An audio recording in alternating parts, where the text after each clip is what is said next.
दोस्तों आज आपको सुना जब भगवान बचाएगा।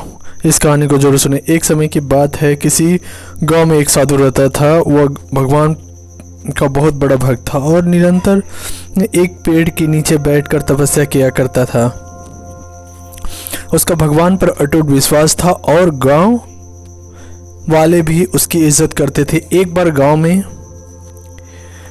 बहुत भीषण बाढ़ आ गई। चारों तरफ पानी ही पानी दिखाई देने लगा। सभी लोग अपनी जान बचाने के लिए ऊंचे स्थानों की तरफ बढ़ने लगे। जब लोगों ने देखा कि साधु महाराज अभी भी पेड़ के नीचे बैठे हैं, भगवान का नाम जप रहे हैं, तो उन्होंने उस जगह छोड़ने की सलाह दी। पर साधु ने कहा, तुम लोग अपनी जान बचाओ, मुझे तो मेरा भगवान बचाएगा।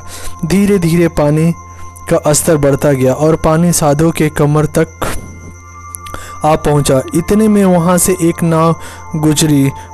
मलाह ने कहा, हे साधु महाराज, आप इस नाव पर सवार हो जाइए, अब मैं आपको सुरक्षित स्थान तक पहुंचा दूंगा।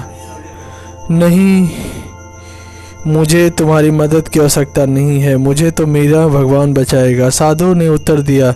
नाव वाला चुपचाप वहां से चला गया। कुछ देर बाद बाढ़ और प्रचंड हो गई। साधु ने पेड़ पर चढ़ना उचित समझा और वहां बैठकर ईश्वर को याद करने लगा। तभी अचानक उन्हें गड़गड़ाहट की आवाज़ सुनाई दी। एक हेलीकॉप्टर उसकी मदद के लिए आ पहुंचा। बचाव दल ने एक रस्सी लटकाई और साधु को उसे जोर से पकड़ने की आग्रह किया, पर साधु फिर बोला, मैं इसे नहीं पकड़ूंगा, मुझे मेरा भगवान बचाएगा। उनकी हट के आगे बचाव दल भी उन्हें लिए बगैर वहां से चला गया।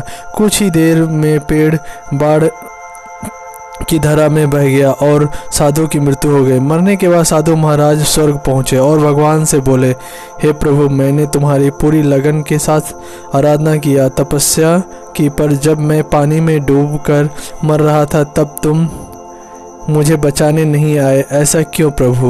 भगवान बोले, हे साधु महात्मा, मैं तुम्हारी रक्षा करने के लिए एक नहीं बल्कि 3 बार आया। पहली बार ग्रामीण के रूप में, दूसरा नाव वाले के रूप में और तीसरा हेलीकॉप्टर बचाव दल के रूप में, किंतु तुम मेरे इन अवसरों को पहचान नहीं पाए। मित्रों, इस जीवन में ईश्वर हमें कई अवसर देते हैं। इन अवसरों को प्रकृति कुछ ऐसी होती है कि वे किसी भी प्रतीक्षा नहीं करते हैं।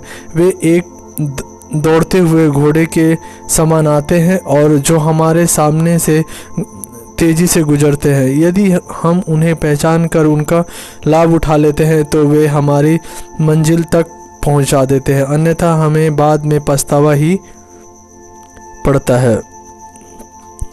आपको कहानी कैसी लगी? लाइक, शेयर, कमेंट और हमारे चैनल को सब्सक्राइब करें। आप सभी लोग का बहुत बहुत धन्यवाद। जय हिंद, जय भारत।